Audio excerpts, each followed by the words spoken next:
I like your friend Alan, Ray told Henry after Kane had left. The two men were sitting in Henry Bowman's study. Ray Johnson looked around the room. Floor-to-ceiling shelves of books lined two walls. On a long table in the corner sat an extensive computer setup, complete with two printers, a flatbed scanner, and an office-quality copy machine. A drafting table stood in the corner. I wish he lived closer. We try to get together to shoot every couple months. And Mare's Knob Creek twice a year, but that's become a zoo, with all the interest in historic weaponry that's sprung up in the last decade or so. You work out of your house? Ray asked, nodding towards the electronic equipment. Yeah. All these articles and magazines were saying how everybody was going to start working at home, but I think it's a bunch of crap. If I had a family, there'd be no way it could work. As it is, I can turn off the phone, and it's just like being in an office. But what you see here is typical for lots of people, just for personal use. Take out the extra printer and the drafting table and swap the copier for something smaller, and you're looking at a setup millions of people use for non-business stuff. Are you on this new thing, the internet? Ray asked, remembering the name he'd heard. Henry chuckled. Yeah, but I hardly use it. All this stuff about the information superhighway is a bunch of hype. Information cowpath would be much more accurate. Anybody can send anything anywhere, which is good, but it results in three problems.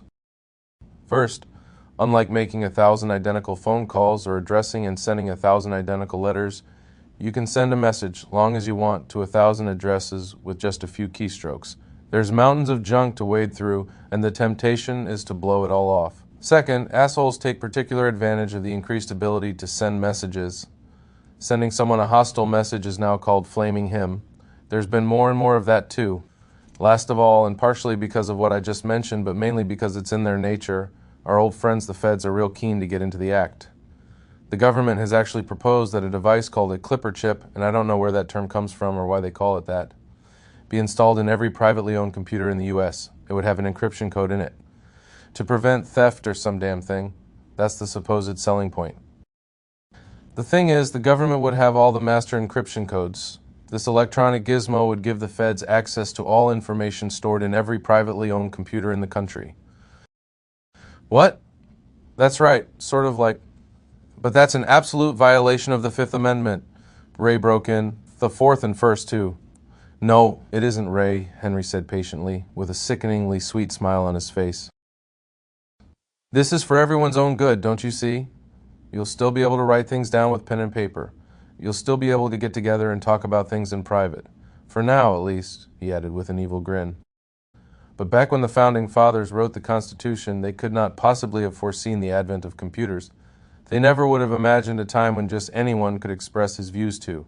A huge audience, just like they never would have imagined guns that fire more than one shot without reloading. If they had, they never would have written the Bill of Rights so broadly. This clipper chip is for our own good, don't you see? And besides, now we have the drug war. The Founding Fathers never imagined huge illegal businesses using computers to hide their money. Why, they never even thought anyone would want to hide their money in the first place. They wrote that old Constitution over 100 years before we realized we had to have a federal income tax. The President himself said last month that we have too much freedom in this country, and we need to look more towards the greater good for our society as a whole. Henry smiled without humor as he watched Ray shake his head in wonder and disgust. I keep forgetting that you've been gone for 30 years, and this is like stepping out of a time machine for you. He leaned back in his chair. 1963, Henry mused as he looked at the ceiling. In 1963, one was 10 years old. I'd had my first gun, a Winchester semi-auto my dad gave me, for 2 years by then. In the spring of 1963, Dad bought me my first revolver, a K-22 Smith. About the same time, I bought my first centerfire, a .98 Mauser I got from Charlie Steen, with money I'd saved up helping Dad with photography work. 6 months later, my dad, my uncle, and an old friend of our family all got together and gave me the best birthday present I've ever received in my life. Uncle Max gave me this original 544 made on that special run for H.H. Harris in Chicago, Henry said, patting his hip. Dad gave me a matched pair of Hensley & Gibbs 8-cavity number 503 molds, and Irwin Mann gave me 5,000 cases to load. I've still got a few hundred of them, and I guess I've loaded and shot about 250,000, 44 shillings since then. No, that's only 8,000 a year, so it would be more than that. 500,000, maybe. He took a deep breath and reflected some more. In 1963 and 1964, I was shooting about every other weekend during the school year, and at least every other day during the summer. I don't think anyone else in the 6th grade was shooting as much as I was, but I'd say about half the boys had their own. 22 rifles, and at least 2 of them had handguns. Ted Swenson had a nickeled Smith & Wesson kit gun, and Bo Hadley had a government model his dad gave him with A22 conversion kit in it. He couldn't hit moving targets very well, but that gun was as accurate as any. 22 conversion I've seen, and Bo could put the whole magazine on a 5-gallon bucket at 100 yards. When you left this country, Ray, every time a bunch of gun guys got together in somebody's study like we're doing now, or more likely in somebody's basement or in a gun shop, they only did one thing. They talked about guns or reloading info or going shooting. At least that's the way it was here. Yeah, same way in Colorado and Massachusetts and New York City. I used to hang out at Griffin and Howe, and that's all anyone ever did there. That's not what happens now, Henry said simply. Now they all talk about how to fight the constant onslaught of legislation. He pointed to his computer and printers. My high-tech electronic stuff over there? In actual fact, I use my word processor, fax, and modem twice as much to fight for my civil rights as I do for anything that earns any money. Really? How so? Ray asked. Henry shrugged before answering. Grassroots civil rights groups have popped up all over the country. A lot of them have computer bulletin boards, and if you've got a fax line on your computer, you can log in and see what the latest outrage is that your state or national legislators are trying to sneak by. Here in Missouri, we get 10 or 15 bills a year trying to make just about anything involving guns illegal. Every year we see bills that would make it a crime to have a cased, unloaded gun locked in the trunk of your car within 1,000 feet of school property. Last year, some kid in St. Louis County got a map and drew a line 1,000 feet outside every school boundary. You should have seen what it looked like. Every time you drove somewhere to go shooting, you'd be breaking the law. Legislators didn't give a shit. Same bill comes up every year. There's bills that would prohibit owning more than 500 rounds of ammo, bills that would make you pay $1,000 a year if you own more than 10 guns, and make it flatly illegal to have that. Many if you live in a community of more than 250,000 people. Proposals for 10,000% taxes on handgun ammo, bans on clip-fed semi-autos with threaded muzzles, bayonet lugs, or pistol grips, not just imports but domestic guns too. Bans on the magazines themselves. A perennial favorite here in Missouri is a bill that would make it a crime if you ever had a gun somewhere where a minor could gain access to it. He snorted. So much for teaching gun safety and proficiency to anyone under 18. Ray Johnson sat there with his mouth open. What his friend was describing was almost impossible to believe. Henry wasn't looking at him and didn't notice. If you're really gung-ho, like more and more groups are becoming, you get some legislators that understand the issue, and you introduce reform legislation. Take the offensive, instead of always fighting defense. That's what the guys around here have been doing. I give them 10,000 or so a year, but that's just a drop in the bucket against all the free ink the press gives our enemies, Henry added sadly. He looked out the window and breathed deeply. You know, my grandfather grew up in a farming family at the end of the last century. His family never got a nickel from the government, which I know is exactly as he thought it should be. He worked his way through college and law school, and he saved much of his earnings from his law work. Patent law was his field.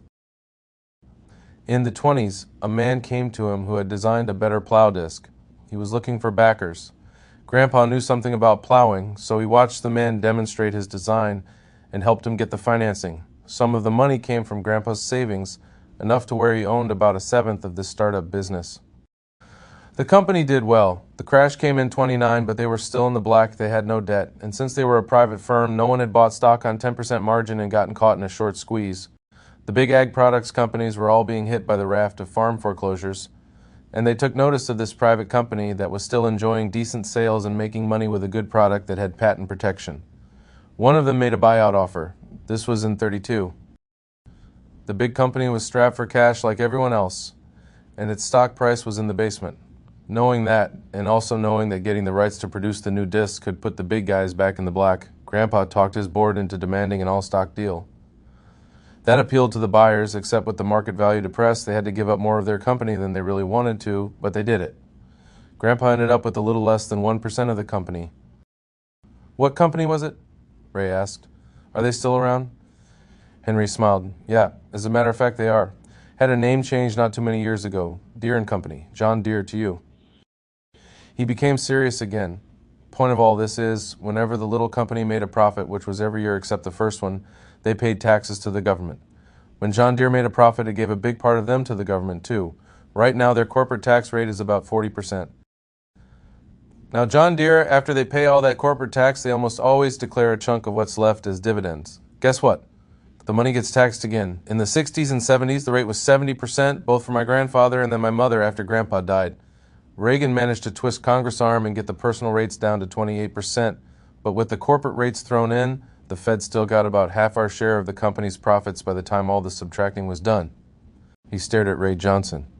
Then Bush caved in and kicked rates back up in 90, and in 92, this new slime bucket succeeds in getting Congress to raise the rates retroactively to before he took office, and... What? Ray interrupted. Retroactively? What are you talking about? That's unconstitutional. Tell that to the president, Henry said with a grimace. You're the goddamn lawyer. I'm just a geologist, so what the hell do I know? He laughed humorlessly. Did you just think your ranch had had an especially good year and your deductions were down when you got your last tax bill from your accountant? Actually, that's exactly what I thought, Ray admitted.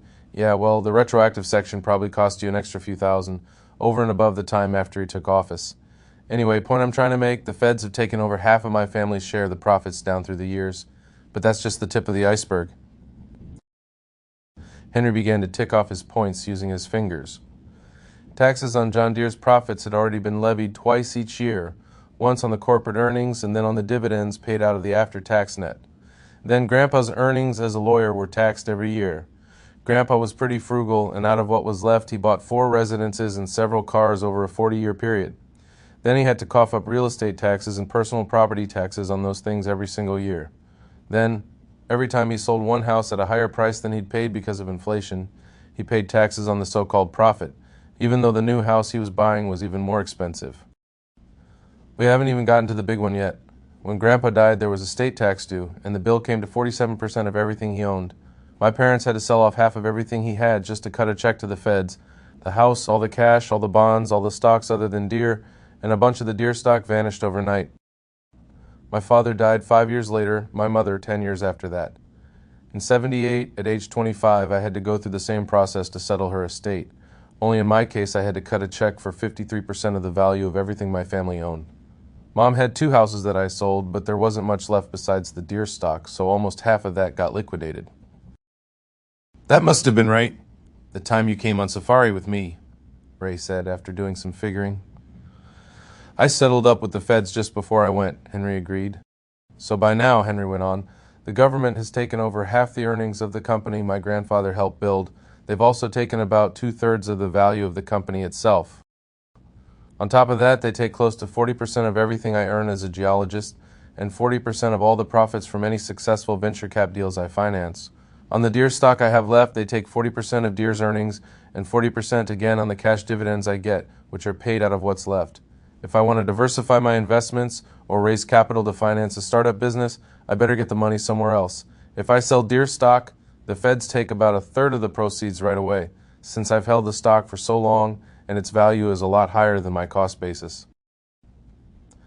The thing to remember is that during all of these years that we've paid all these taxes to the government, not a single member of my family has received 1 nickel in subsidies of any sort. We have not gotten a penny from Medicare or Medicaid. We have not burdened the public school system with even 1 student. My grandfather and father paid into Social Security for a total of 50 years without drawing a single check. After Dad died, I got his Social Security for 7 years, but an average of $90 a month that ended when I got out of college was nowhere near as much as he'd paid in, let alone expecting any interest or growth. I figured up a year or so ago, totaled up the taxes I've paid to date on earned income alone, didn't count taxes on dividends or interest or gains or estate tax on inheritance, just earned income. The total was 6 times the taxes on all sources of income paid by the president of this country and his wife added together. And I'm 5 years younger than either of them. He added emphatically, I've never lied about my income or knowingly wronged any person in any way. And you know something, Ray? Henry said, looking at his friend. I've paid every one of those taxes without complaint, even when the president announced that people like me weren't paying our fair share of the nation's bills. I've been a damn good sport about it, and you'd think the government would leave me alone to make money so they could continue to take half. But instead, they picked the one thing I really like to do, something that's a fundamental right supposedly secured by the Constitution, and they do everything they can to take that away from me. Henry shook his head, and Ray suspected that his friend was not quite finished. I've never said this out loud, but you know all those hours I've spent developing my shooting skills? All the money I've spent on ammunition and club memberships and on my private range here, and all the time I've spent training other people to protect themselves, including lots of women and police departments, always for free? I think the government should say, hey, Henry Bowman, good job. We want people to be skilled and safe with guns. We want them to be able to protect themselves from harm. We want everyone to be self-reliant. We wish we had more people like you, with good gun skills and a lifetime of experience to pass along to others. Keep up the good work. Instead, they have treated me and others like me with utter contempt. They have confiscated our property and put people like me in maximum security prisons over ownership of fender washers, claiming they were unassembled silencer parts, over pieces of muffler tubing. They have shot a man's wife in the head because his gun's buttstock was too short.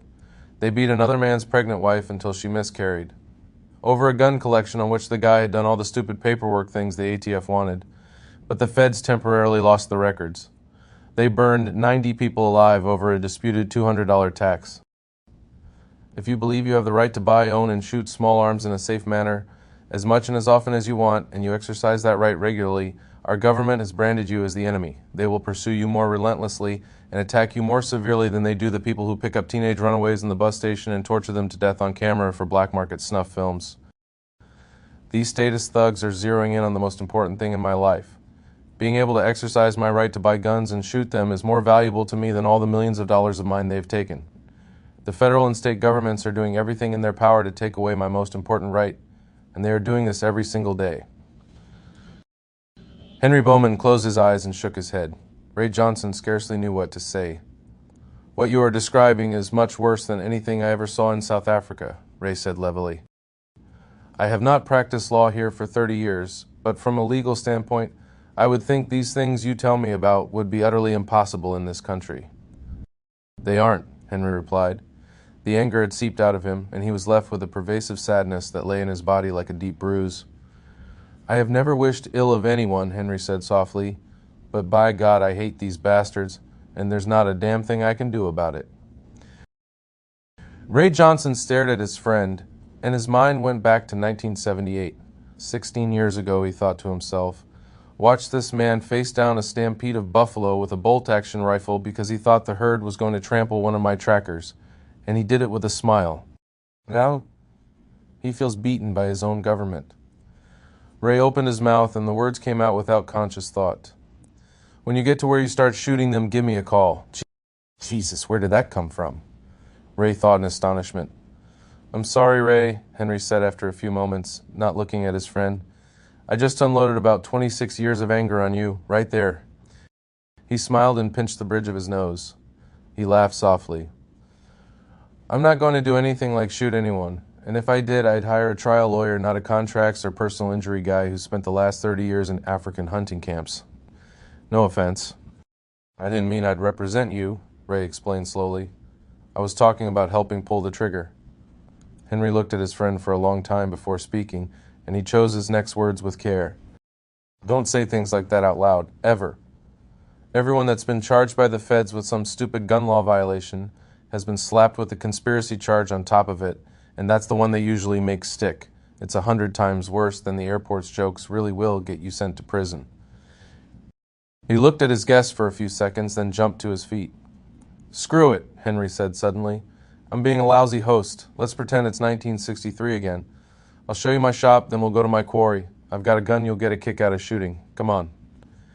Henry got up and ushered Raymond towards the basement steps, his voice once again full of pleasure and enthusiasm. You're going to like my shop, he said happily. It's one of the best I've ever seen, if I do say so myself. What you got going here? Ray asked as they stood by the smaller of Henry's two metal lathes, a 10 hard-inch. Gripped in the machine's collet chuck was what appeared to be a steel cylinder about 3/4 inches in diameter with a copper ridge encircling it near the exposed end. In a cardboard box on top of the machine were several more of the cylinders. They were pointed on the other end, and Ray realized they were large bullets. Guy at the scrapyard called me when he got in a big pile of fired brass from some military installation. Wanted me to see if there were any I could use before he sent it to the smelter. Along with all the fired 52nds and Vulcan brass were a couple dozen unfired rounds of S20mm he told me to take. I've never had a US-20, but if you pull the bullets and turn the drive bands 9/1000ths in a lathe, you can load the US projectiles in the bigger 20 by 138mm case and shoot them in Finnish Lottie or a Swiss Solothurn. I wasn't up on what the tip colors meant, especially the newest stuff. I thought these might be depleted uranium, but they're not dense enough for that. They're definitely not ball ammo. There's too many paint bands on the nose. I've been told that some of the newest rounds are spin-armed, and I heard that some of the new explosive rounds automatically detonate in the air after a certain number of revolutions, so our pilots in dogfights don't send stray explosive rounds into our ground troops by accident. That would seem to be a fairly complicated mechanism to put in a little 20mm slug, but I don't doubt it's possible. So I spun them real slow, like 50 RPM, when I cut the drive bands down. Prudent of you, Ray said dryly. So what do you think these bullets do when they hit? Henry removed the projectile from the Harding's chuck, put it in the box with the others, and handed the box to Ray. I thought we'd go find out. Take these over by the big loading press on the far end of the loading bench. Solothurn dies are in the rack bolted to the shelf. I'll go dig up some Solothurn brass and the right powder. Got it. The two men began to assemble the ammunition for the old Swiss weapon. Got your ears on? Have at it. Watch the middle of the big limestone boulder. Would look better at night, but let's see if we can spot anything in daylight. Henry Bowman wriggled on his stomach and fitted his right eye to the rubber eyepiece of the big gun's scope and aimed at his target 340 yards distant. He squeezed the big trigger with the first two fingers of his right hand, and the 55-year-old gun thundered. Cool, Ray said with feeling. You got a whole bunch of little flickering things that showered the whole rock. Looked like a bunch of little fireflies. Made a big shower about the size of a one-car garage. I caught a little bit of it out of my left eye, Henry said, as he turned towards his friend. I think these must be the fire starter rounds I heard about, from some guys in Desert Storm. They've got thermite particles in them and burn real hot. Let me pop another one, then let you shoot a couple. After that, I'd kind of like to save the rest for the night shoot at Knob Creek. I bet they look great in the dark. You got a great setup here with this old quarry. Yeah, it's safe to shoot anything. Rock face on the far side catches any slugs that skip off the surface. That's what made me buy the place. Every serious shooter should have his own rock quarry. Get any swimmers, or is it all fenced and posted? No swimmers, and yes, it's posted, but that's not what keeps them out. Lawyers warned me about having an attractive nuisance, but it's a funny thing, nobody wants to trespass where there's machine gun fire. Ray and Henry both started laughing. Hey, I brought plenty of ball 20mm we can shoot up. Vulcan practice bullets with the drive bands turned down. That stuff's really fun to shoot into the water. We'll go throw some small logs in, see how far you can pitch them in the air. Sounds like a deal. Did you actually hand load all of these?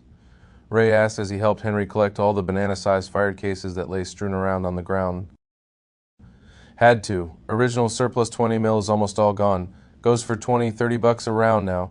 I found a huge pile of it in Europe, like 500 tons, practically for free. Nothing modern shoots it. Only guys can use it or the collectors like us that happen to have one of the few hundred old Lotties and Solotherns brought in over 30 years ago. Could have bought it for $1 a round, but Imports branch turned down the application. Not sporting ammo, that stupid clause they threw in '68. So I use U.S. practice projectiles that end up on the scrap market after the government demos the ammo, and swaged the drive bands down in a die I made.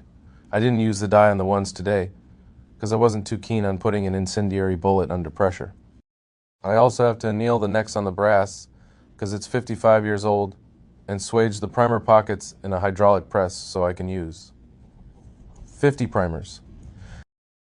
You load and shoot it a hell of a lot more than I ever did, Ray said. But did you ever stop to think about how much time and money people like us spend scrounging components and reworking brass and machining new parts and shit like that, just so we can make the best possible ammo for every different kind of gun we happen to come across, just to blow it out the barrel? Only 3 or 4 times a day, Henry said with a grin. It's cultural. That's what I keep telling Henry, Thomas J. Fleming explained as he cut into his steak. What do you mean? Ray thought he knew what Fleming was talking about, but he wanted to hear the man's rationale for what he said. The 3 men were eating dinner at a private club where Henry was a member. The mounted head of one of the buffalo he had shot 16 years before hung on the wall over the fireplace. People who don't shoot guns have this image of a fat guy in overalls with a sixth-grade education drinking a six-pack of beer in the front seat of his pickup while driving back from a wedding where two of his cousins married each other. That's what some people think of when they hear gun nut or NRA. Or alternatively, they envision some moron with a shaved head, wearing camo, distributing Klan literature and bragging about how he's going to shoot any colored guy he sees with a white girl. To many people, those two stereotypes represent the gun culture. He took a drink of iced tea and went on. Now, there are a few of those stereotypes around, but they're just a handful compared to the rest of us. The real members of the gun culture are the kind of people that are sitting at this table. Fleming paused a moment to let that sink in and then went on. You might think Henry here is an extreme example, but you'd be wrong. There are a lot of guys like him. You know what IPSC shooting is, don't you? They hold the world championships in South Africa. Sure, Ray answered easily. Before that, they were in Rhodesia. Fleming and Johnson were referring to the International Practical Shooting Conference.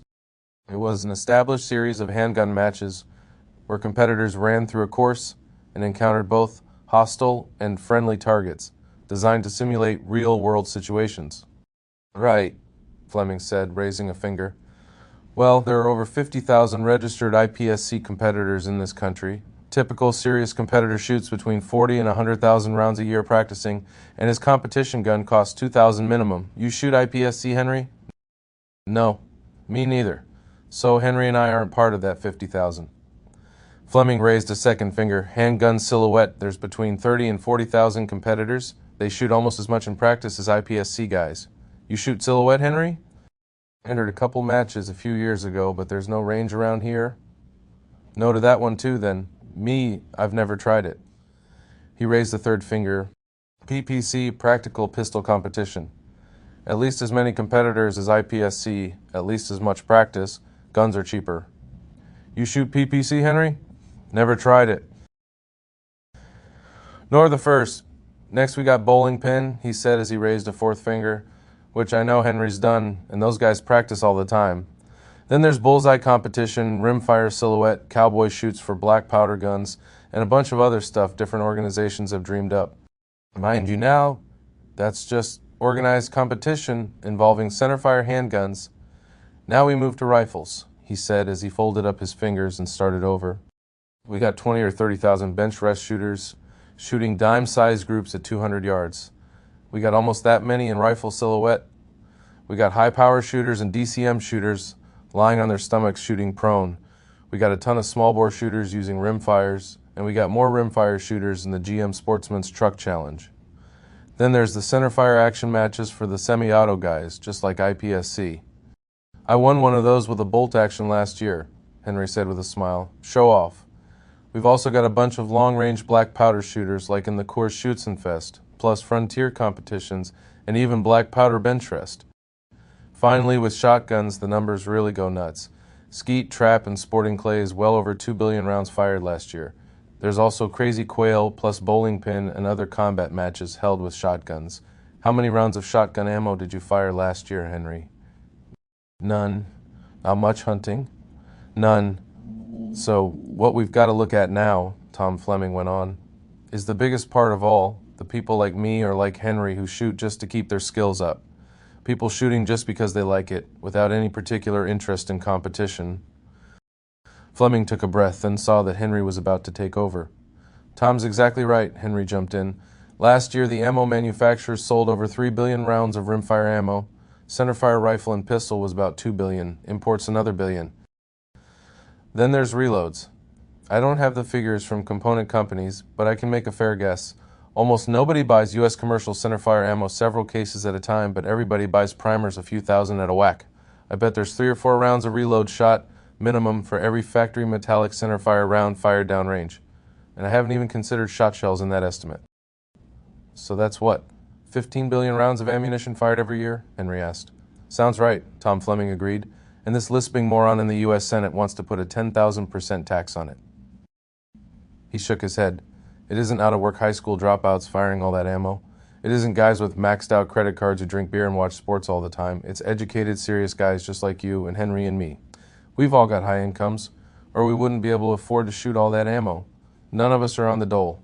A few gun guys drink, but I don't know a single one that goes to football games or even watches sports on television. Do you, Henry? Nobody I know. And if you think back to when you were a kid, I bet almost all your best memories are of when you were out shooting or talking about it when you were done. You're dead on that one, Ray admitted. Boy, that's the truth, Henry broke in. I went out to Reno with my uncle when I was in high school. Best time I ever had. Those live pigeon shooters all watched me shoot trap with my 375 and then went with us out in the desert to a cannon shoot. Had a hell of a time. They never shot anything but shotguns up until that day, and I bet a bunch of them now shoot big rifles. See what I mean? Fleming said. We're all the same, and the kicker is every single one of us believes that as honest adult citizens, we have the absolute right to own any and all small arms and shoot them just as often as we want. We have a specific culture. Guns and shooting are very important to us, just like living as nomads and hunting buffalo was important to the Indians. We are willing to work hard and have the government confiscate half our money and use it for things we never get any benefit out of, if only we can continue to buy our guns and our ammo and our components and shoot a lot. Our culture is important, and we're willing to pay for it. We have above average educations, above average incomes, and almost non-existent criminal involvement. We pay far more in taxes and receive virtually no subsidy payments. You'd think Washington would be happy, but instead they are doing everything they can to destroy our culture. In the 1920s, soldiers sat on their bunks in the cold at Camp Perry, cleaning the handmade target rifles they would compete with the next day. When the president proudly announces that today, 70 years later, he is ordering these same guns thrown into a blast furnace, we in the gun culture feel powerful emotions. They are the same emotions a Native American would feel if the president proudly ordered the destruction of war clubs and other sacred tribal artifacts. They are the same emotions that Jews felt watching newsreel footage of Nazi Sturmtruppen gleefully burning intricate copies of the Torah. We offer to buy the government's surplus guns, and instead they pay to have them cut up. We offer to buy their surplus military ammo, shoot it, sell the brass to a smelter, and give the government the proceeds, and instead they pay to have it burned. These government slugs ban our guns, and they ban our magazines, and they ban our ammo. They ban suppressors that make our guns quieter, and then they ban our outdoor shooting ranges because our guns are too loud. They ban steel core ammunition because it's armor-piercing. Then they close down our indoor ranges where people shoot lead core bullets because they say we might get lead poisoning.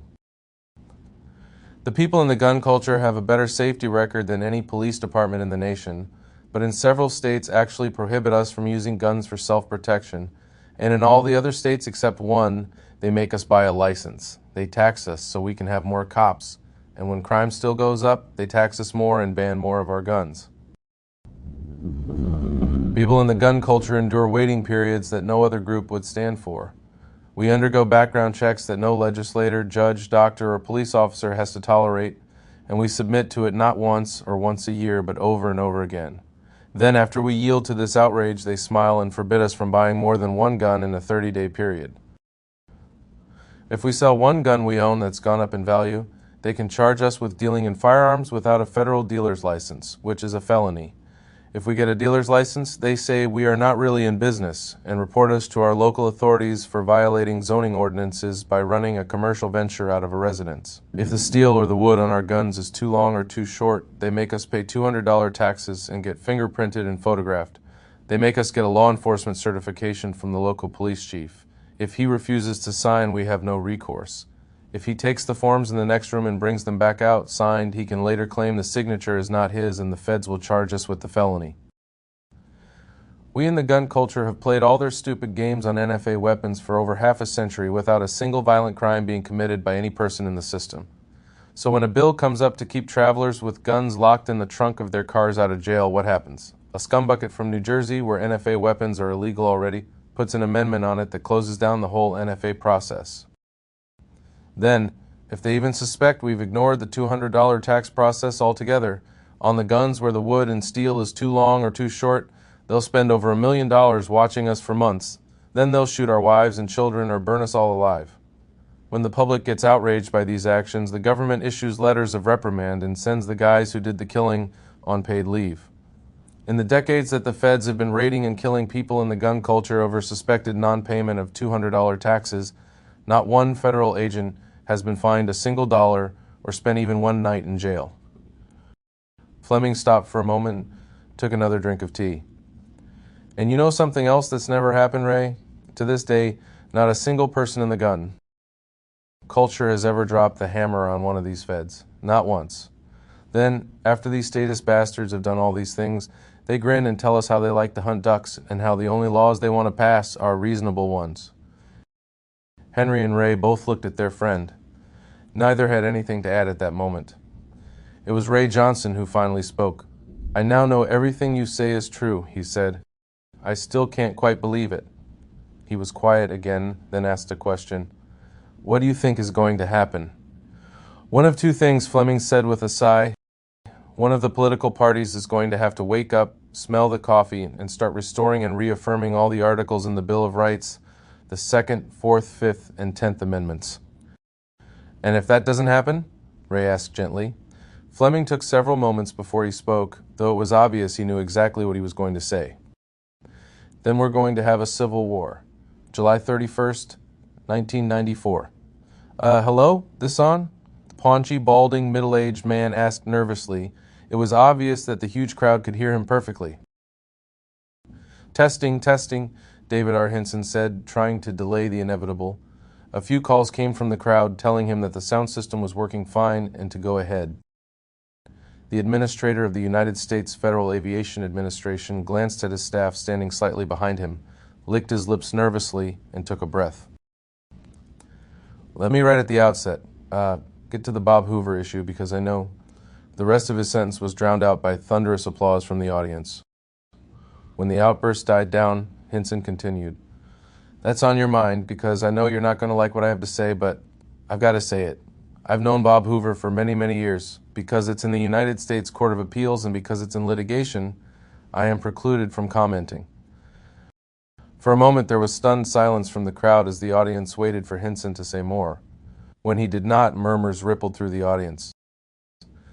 "That is fairly standard to protect his interests," Hinson said finally, "and I will follow that time-held rule, and I simply cannot comment about Mr. Hoover, subsequent to this issue being resolved in any forum that's appropriate. Certainly next year. I'd be more than pleased to engage in dialogue about this issue. I hope you will understand," the administrator said, hesitating and choosing his words. "It is not because I have faint heart or I will duck the issue. I hope you will respect and understand that." The undercurrent of noise from the crowd increased with this bit of doublespeak. Hinson quickly began to introduce his staff, then started in on another unnecessary sound check. The old man at the side of the crowd narrowed his eyes, turned his head, and spat a thick wad of phlegm onto the floor. "Dickless cocksucker," he said in a voice that carried well. His eyes never left the man on the stage. In any other part of the Experimental Aircraft Association's massive annual fly-in and air show in Oshkosh, Wisconsin, the old man's conduct would have been cause for instant reproach. With over 1 million attendees during a 9-day period, it was impossible to find even one speck of litter at Whitman Field, let alone rude or uncouth behavior. The old man's actions would have been disdained anywhere else at the huge facility. On the flight line, at the builders' workshops, or at any of the other EAA-sponsored forums, he would have instantly become a pariah, and others would have turned their heads in disgust at the vile nonagenarian. This was not the flight line, however. It was the annual Meet the Boss Forum, co-sponsored the EAA and the FAA, and this year EAA members had come for one reason only. They had come to hear the head of the FAA explain why the Federal Aviation Administration had grounded Bob Hoover. The old man's coarse words had accurately mirrored the thoughts of the majority of the people in the audience. No point in hanging around for the rest of this dog and pony show, the old man thought to himself, and turned to leave. He saw that all but a handful of the people in the room were staying, obviously hoping that somehow their sheer numbers would cause the FAA to relent. That ain't the way it works with these pricks, the man thought, as he turned towards the exit. Somebody ought to kill the two punks started this fucking crap. Ought to gut 'em and peel the hide off 'em and tan it into parchment and use it to write a nice clear letter to the U.S. government. The old man stopped dead in his tracks and his jaw dropped. He was staring at a man wearing khaki pants and shirt who had been standing at the back of the room and who was now making his way along the back wall, heading for the exit. "It's blackout," he thought in utter disbelief. He blinked twice, but the image did not change. The same man was still there and he was almost to the doorway. It can't be, the old man told himself. He looks exactly the same as the last time I saw him 50 years ago. The old man opened his mouth to yell, but no sound came out. He stood there transfixed, and in a few seconds the one who had so profoundly influenced his life was out the doorway and gone. The old man sagged against the wall. His eyes were unfocused, and his breathing was shallow. Then a moment of pure clarity infused his entire body, and the resulting surge of adrenaline made him feel less than half of his 93 years. Haven't seen the inside of a church since I left home in 15, and after 80 years of whiskey and cigarettes and beer for breakfast, God sends me a sign. He raised his eyes to the ceiling, and his backbone straightened perceptibly. Heard you, Lord, loud and clear. Knows somebody ought to about it. Those two government bastards railroaded Bob Hoover are dead men. As he walked out of the EAA forum room, Buell Anvil Jenkins realized that he hadn't felt as good in close to 50 years. August 1st, 1994. God damn, Jenkins said under his breath when he saw who was peering into the rear cockpit hole of the airplane. I did see him. The old man began walking as fast as he could toward the biplane that had drawn him like a magnet every day of the air show. Shit and goddamn. His steps quickened as he made his way towards the ghost from his past. You kept the brass plaque in it, Henry almost yelled. Terry Mace turned around. He was about to tell the guy to get off the lower wing of his airplane when something about the stranger's expression made him change his mind. The man was climbing down anyway. The one on the instrument panel? Mace asked. Was there when I bought it. Why, you ever heard of the guy? Man I bought it from couldn't tell me anything about the plane or the original builder. He bought it out of some airshow pilot's estate, then ground looped it first thing and busted a wingtip when it tipped over. Stuck it in storage. Didn't have any logs when I got it. Mace noticed that the fellow he was addressing looked as if he were about to cry. Have you seen this plane before? The show pilot asked uncertainly. I'm trying to find out more about it. Walter Bowman, that's the name on the plaque, he was my dad. Henry blinked and shook his head to clear it. I used to fly this plane when I was a kid. Dad sold it in '67 when he found out he had cancer. I was 14. He swapped it for a clip-wing Cub in cash for my schooling. I've still got the Cub. Henry swallowed. Every time I've come to Oshkosh, I always hoped I'd find it. He ran his hand along the fuselage. The steerman was now painted solid white, finished in flawless Imron polyurethane. Henry turned to the owner. I'm Henry Bowman. Terry Mace, the pilot said, shaking his hand. So, Henry said with a grin, his composure regained. How do you like the power? Oh, man. Mace said with feeling. Got the motor back together about 6 months ago, and I damn near put the left wingtip in the asphalt the first takeoff I made. Listen, what can you tell me about the engine? The pitch on the prop is awful flat, and some guy painted a new red line on the tatch, which is crazy. On top of that, compression was too high to do more than idle on the best avgas around. Pulled the heads off and found they'd been shaved and ported like a Reno Unlimited, but none of the builders I talked to had any idea who'd done the work. Not many guys around doing full house jobs on Wasps, and we found all kinds of parts we'd never seen before when we pulled it down. Got a decent set of stock heads on it now. Crazy thing is, my wife said some old goat came around when I was over at the pilots' meeting. Said he built the motor when he was in the Navy in World War II. She said Anvil Jenkins is still alive? Henry broke in. And he's here? Goddamn right I am, Jenkins said. The pair turned to look at the man who was standing behind them. Thought I was seeing a ghost when you was there on the wing, mister, he said with a smile. You look just like your dad did last time I saw him. Well, this is something, Henry said as he shook Jenkins' hand. When I was a little kid, Dad talked about you all the time. We went around to some of the dirt track teams and tried to find out where you were. Found one guy who'd seen you in the late 30s, but that was it. You and your old man should have looked where he saw me last, Jenkins told him. I stayed in. Those big motors kind of grew on me. Navy finally cashiered me in '69 as a Master Chief. Liked the kind of work your dad done on this plane here, so I went into the FAA. Got my inspector's ticket. Did sign-offs on home builds till '83. Been coming up here for 25 years. Always thought I might see the lieutenant and this old girl one more time. He stared at the airplane, then turned toward Terry Mace. You put a set of stock heads on that engine, you're down a good 200 horsepower. Can't unmill 'em, I know, so I'd try to swap 'em out to Zushel, trade him even for a good porting job on the Stalkers. Tell him you want as much flow as on the good heads, but a combustion chamber volume 25% bigger to knock the compression down for the junk gas they got now.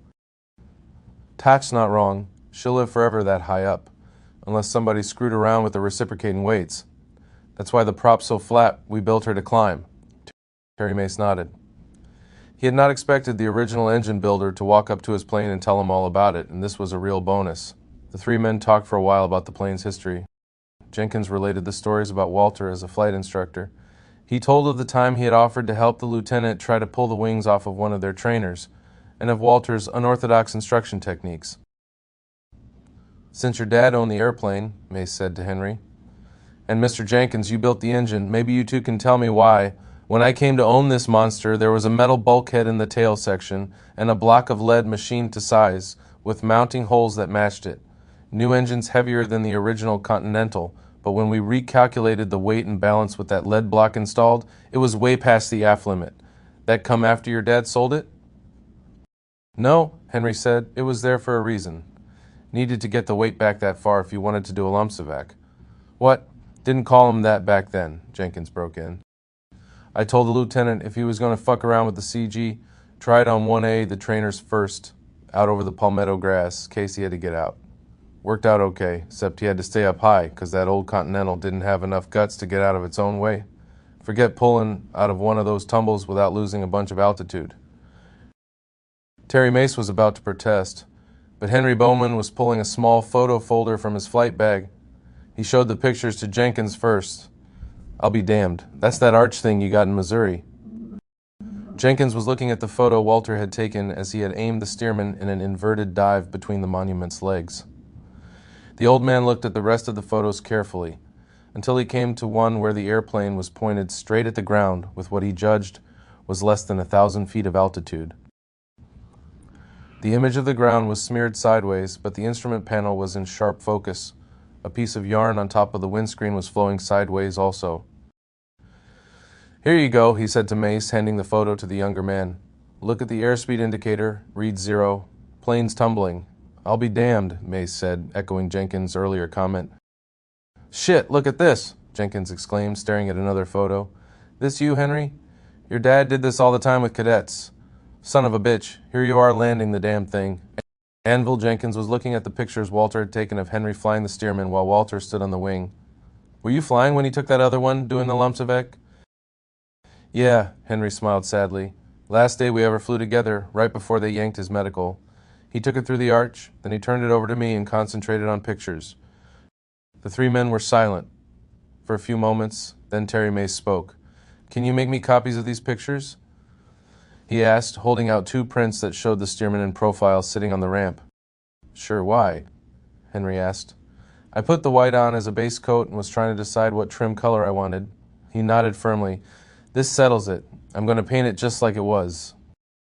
I'm going to kill all 3 of the sorry little pricks, Anvil Jenkins said softly with a small smile. He had been smiling ever since mid-morning, when he had found Henry by the custom steerman. What? Henry looked around the outdoor cafeteria to see if anyone was eavesdropping, then stared at the man across the table from him. Who are you talking about? You know who I mean. I saw you at the FAA meeting yesterday. Henry cocked his head in silent query, and Jenkins went on. Clint Buller and Jim Kelm, they're the ones got together and wrote those fucking independent evaluations of Bob Hoover. Then that Glenn Nelson, he made up a bullshit story about one of Hoover's airshow routines he didn't even see and told that fairy tale to the Airman Medical Branch. Jenkins turned and spat on the ground. Nelson, he's Accident Prevention Program Manager for the FAA. Supposed to maintain proficiency and stay current in the operation of FAA and rental aircraft shit. That sorry bastard hasn't been current since I got laid. Jealous little snots. And the feds bought into it, even though every one of them knows it's bullshit. Afraid the whole FAA will look bad if they throw him out. Cocksuckers. Ashamed I ever had anything to do with them. Guy in the service pull that kind of shit. Try to get a man dishonored, brass would feed him to the sharks. Fucking feds. His smile was gone. I've always thought it was crazy having to have a medical in the first place, Henry told the old man. Skies are empty compared to the streets. Hoover's got an Australian license now, Jenkins went on, not hearing what Henry had said. Flies some shows with another exhibition pilot in the left seat, but it ain't the same. Jenkins shook his head. I seen him do that thing you always did, Lieutenant, with the glass of water on the panel. Like to see the two of you fly together. Yes, I would. Jenkins' eyes were focused on infinity. Been a while since I'd done anything that made a difference. He tried to take a sip from his glass, but it was empty. Bowler, Kelln, and Nelson, they ain't the whole of it, not by a long shot, but they'll do. He laughed for the first time in months. What are the feds going to do to me, Blackout, Give me a life sentence? He laughed again, then he leaned forward and his eyes bored into Henry's. He grabbed the younger man's arm, and Henry was startled at Anvil Jenkins' surprising strength. You going to try to stop me, Lieutenant? Jenkins challenged. Talk me out of it. No, I'm not. Anvil Jenkins let go of Henry's forearm and sat back in the molded plastic chair. That's good, the old man said softly. He had a distant look in his eyes. Let me get you another iced tea, Anvil, Henry said, and stood up. Henry Bowman heard the shouts when he was waiting at the cash register. He left his tray and ran to where Jenkins was sitting. Anvil Jenkins lay slumped to the side in the molded chair. His eyes were open but lifeless. Does anyone here know CPR? A man shouted. I do, came a quick reply. Get him down on the ground. Be a sin to let him check out at a damn fast food tent, Henry Bowman thought.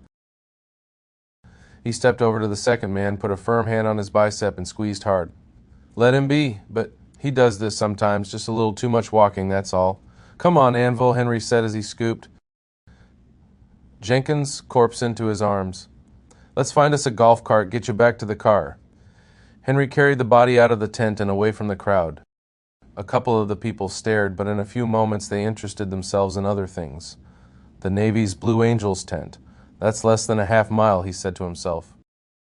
As he walked toward the distant shelter, Henry Bowman considered the plans Anvil Jenkins had been making when his heart gave out. You were lucky, Master Chief Jenkins, Henry said quietly to the corpse in his arms. Not everybody dies happy. August 14th, 1994. Not a bad turnout, the man said, as he looked from the Lincoln Memorial out over the reflecting pool towards the Washington Monument. Looks like 8, maybe 10,000 people. More than that, the photographer for the New York Times said. Close to 15. Paper won't run an article on it, though, not unless there's a riot or something. His companion nodded. A national rally in support of restoring gun rights to the citizenry did not fit in with the editorial policy of the nation's largest newspaper. The people I've talked to here don't seem as excited about the crime bill going down as I would have thought, the photographer said, changing the subject. His companion shook his head. It's just been delayed and they all know it. The president will loot the Treasury if he has to buy the votes he needs to get it passed. The man shook his head ruefully. You know, I grew up with a fellow who wasn't ashamed of his racism. A lot of people are like that, but Jerry was one of my best friends. He had a favorite joke you've probably heard. How do you keep 5 niggers from raping a white girl? Throw them basketball. Wherever he is, Jerry's probably laughing his ass off right now, since our administration has seen fit to adopt that strategy as a major part of its anti-crime policy.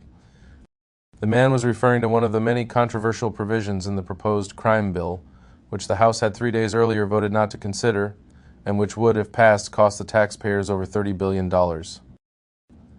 Among other things, it called for taxpayers' money to be spent to fund midnight basketball in the inner cities, in the hope that this would reduce crime. The provision that was of most immediate interest to the 15,000 people massed at the Lincoln Memorial that day was the proposed bill would ban the manufacture of over 200 types of firearms and several thousand types of magazines. Yeah, well, let's just hope the people who voted this down show some spine and don't cave in on this one, the photographer said. I've heard more than one person say that if this crime bill passes, we'll be a lot closer to a civil war. He looked at the podium and said suddenly, Hey, I hear this guy is really good. The two men turned to look at the next speaker, who was being introduced by the master of ceremonies. The speaker was a man of medium height with short dark hair who wore a navy blue suit and a light-colored yarmulke. His name was Jay Simkin, and he was a Holocaust scholar speaking for the civil rights organization Jews for the Preservation of Firearms Ownership. There have been many genocides in the last century, Simpkins said. The Holocaust was not the largest. There have been at least 2 other genocides, one of them much more recent, which have been even larger. The Holocaust has received much more coverage and discussion than any other genocide, for 2 reasons. It is the only genocide that has been carefully researched and documented, and it is the only genocide where the ones responsible have been brought to public trial for their crimes. The 2 men listened, along with the rest of the crowd, as Simkin discussed the Holocaust and all the other genocides of the 20th century. The Times reporter was familiar with much of the speech, for he had read Simkin's first book, Gateway to Tyranny, which included the entire text of the Nazi gun law of 1938, printed next to the U.S. law passed 30 years later. The domestic legislation appeared to have been copied verbatim from the German. The other, less familiar genocides were covered in Simkin's second work, Lethal Laws, which had just been published. In each case, the mass killings had been preceded by gun bans, and Simkin's book documented this. The two men watched as he held aloft a copy of the book and began talking about a current genocide in the Central African country of Rwanda. I hold in my hand at this moment, as I speak, the authentic text of Rwanda's gun control law passed November 21st, 1964, as published by the Rwanda government. This document is the key to the murder of over 250,000 people in the last several months. During all the tremendous news coverage of the slaughter in Rwanda, Simkin thundered, there is one simple question that no journalist from any national publication has addressed. It is a question that goes to the heart of every genocide that has ever occurred. That question is this: how is it physically possible that so many people could be murdered in so short a time by a mere handful of oppressors? The answer is gun control. There is a downside to gun control, and it is not, I repeat, not inconvenience to hunters, and it is not inconvenience to people who want to buy a gun for the purpose of target shooting. The downside to gun control is genocide. Mountains of corpses. In each of the 7 major genocides in this century, in which over 56 million people were murdered, including millions of children, there was, on the books, prior to the onset of the genocide, at least one, and in most cases, several gun control laws. You cannot have a genocide without having gun control. The applause the audience gave Simkin was overwhelming. Wouldn't Carl Schomburg have apoplexy if he heard this guy talk? Commented the photographer. He was referring to the U.S. congressman who chaired the crime committee and who was the principal architect of many of the recent proposals to prevent U.S. voters from owning guns. I always look at it the other way. What do Holocaust survivors make of Jews like Schomburg? Misguided, well-intentioned, courageous, what? The news photographer shrugged in reply and shook his head. He had no idea how to respond to his companion's question. Though few would realize it when they saw it printed, the correct answer to the man's inquiry would eventually be found on the front page of the same newspaper that had sent the photographer to the Lincoln Memorial Rally. August 20th, 1994. Hello. Henry Tom Fleming. Go turn on C-SPAN. Stick a tape in your recorder if you've got one handy. It's on right now. I'll call you back. Henry Bowman hung up and went to his study, where he grabbed a blank tape from the stack on the shelf. He slipped it into his VCR, turned the recorder and the television set on, punched in the channel for C-SPAN on the VCR's tuner, and pressed the record button. He set his television set to video, then sat back to watch. There was a podium and a large crowd around it. Henry recognized the Lincoln Memorial in the background and realized that he was looking at footage of the gun rights rally that had been held in the nation's capital the previous Sunday. A bearded man in a gray suit was delivering an address to more than 10,000 people that were gathered around the reflecting pool. He was squinting in the bright sunlight, but his voice carried great conviction. Heard a lot of good history today, and I'm not going to repeat it. What I'm going to do is tell you some things you haven't heard. Some of them are shameful things, but you must face them. After that, I'm going to tell you what you can do instead of just coming here and feeling good. First, though, I'd like to add to what other speakers have said about freedom. The Second Amendment is about freedom, and the people fighting for it, you people, are on the cutting edge of the human rights issue. In some countries, the people have not yet wrested control of their destiny from tyrants, and America has become the adopted home of many of the world's oppressed people. That's why the founders wrote the first 10 articles of our Bill of Rights to remind the government of the freedoms that all people have merely by drawing breath. They knew firsthand what can happen when the government, its standing army, and the police have too much power. They wrote the Bill of Rights as a reminder to the government of where it had no authority. 9 of those 10 articles were promises to the people. The other one was the Second Amendment, and it wasn't a promise. It was the guarantee that backed up all the promises. The guarantee was and is very simple. Every citizen over 16 is a member of the militia, and the founders wanted every one of us to have the same basic weapon as a soldier in a modern military. In 1775, that basic weapon was a flintlock musket. In 1925, it was a bolt-action rifle and a bar. In 1945, it was a bar and a semi-automatic Garand. and in 1995 it will be an M16A2 and an M249 squad automatic. The Army may have cannons, mortars, and explosive shells, but if every citizen has the basic infantryman's rifle, no army, foreign or domestic, can ever prevail. That was true in the 18th century when the cannons fired round balls and the bombs were filled with black powder, and it's true in the 20th century when the cannons shoot 20 miles and the bombs carry nuclear warheads. In Switzerland, every household with a male over 18 has at least one machine gun, identical to those used by the military. Any place on earth where the citizens have the same small arms as the soldiers to defend their freedoms, you will find a free nation. Anywhere there is tyranny, you will find that the people were first disarmed. America has served as a beacon for oppressed people all over the world. We have led by example, and we have watched our example of individual freedom be embraced by others who cherish liberty. It is a bitter irony that today, as we watch the Soviet Union disintegrate and we watch people all over the planet throw off their yokes of oppression, we ourselves stand meekly by while our own government slowly strips us of our final guarantee of freedom. What can you do about this? Several things. 1. Always remember that freedom isn't free, and freedom is much too precious to expect someone else to secure for us. The NRA was founded 120 years ago to promote safety, proficiency, and competition. Those are good things, but they're still recreation. Even today, the NRA spends only a fraction of its budget on civil rights. Don't expect anyone else, particularly not a group whose primary focus is recreation, to safeguard your freedom. 2. Don't ever think it can't happen here. It has happened here. We have a shameful history. Don't ever forget it. In 1932, 20,000 World War I veterans peacefully assembled here in Washington to urge Congress to give them their war bonus early.